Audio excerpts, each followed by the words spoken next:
इंसानी जज्बे की सच्ची कहानी। ये एक लड़की की सच्ची कहानी है जो हमें कठिन से कठिन परिस्थितियों के बावजूद जीवन को सकारात्मक तरीके से जीने और अपने लक्ष्य को प्राप्त करने की प्रेरणा देती है। 25 सितंबर 2000 की बात है। तब मैरिकेल एप्टेन महज 11 साल की थी। उस दिन वो अपने अंकल के साथ पानी लाने के लिए बाहर निकली हुई थी। रास्ते में उन्हें 4-5 लोगों ने घेर लिया। उनके हाथों में धारदार हथियार थे।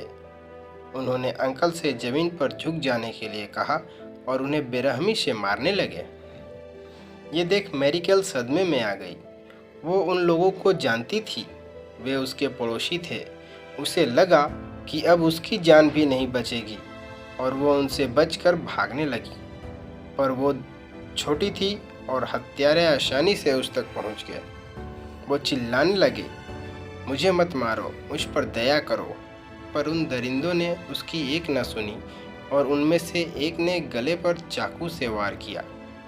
मैरिकेल जमीन पर गिरकर बेहोश हो गई। जब थोड़ी देर बाद उसे होश आया तो उसने देखा कि वहाँ खून ही खून था और वे लोग अभी भी वहीं खड़े थे। इसलिए उसने बिना किसी हरकत के मरे होने का नाटक किया। जब वे लोग चले गए तब वो उठी और घर की ओर दौड़ने लगी। भागते भागते ही उसने देखा कि उसकी दोनों हथेलियां हाथ से जुड़ी लटक रही है।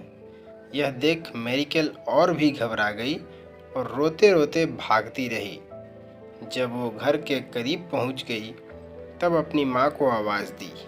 माँ बाहर आई और अपनी बेटी की ये हालत देख भयभीत हो गई। उन्होंने बेटी को तुरंत एक कंबल में लपेटा और हॉस्पिटल ले गई। हॉस्पिटल दूर था। पहुंचते पहुंचते काफ़ी वक्त बीत गया। डॉक्टर्स को कोई उम्मीद नहीं थी कि वे मैरिकेल को बचा पाएंगे, पर 5 घंटे के ऑपरेशन के बाद भी वो जिंदा थी। पर डॉक्टर्स उसका हाथ नहीं बचा पाए थे। परेशानियां यहीं नहीं ख़त्म हुई। जब वे वापस गए तो उनका घर लूट कर जलाया जा चुका था और गरीब होने के कारण उनके पास हॉस्पिटल का बिल भरने के पैसे भी नहीं थे।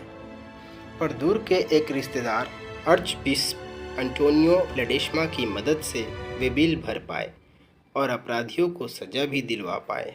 इतना कुछ हो जाने के बाद भी मैरिकेल ने कभी भगवान को नहीं कोसा कि उसके साथ ही ऐसा क्यों हुआ, बल्कि उसका कहना है कि ईश्वर में विश्वास रखते हुए मैं और भी दृढ़ निश्चयी हो गई कि मुझे एक सामान्य जीवन जीना है।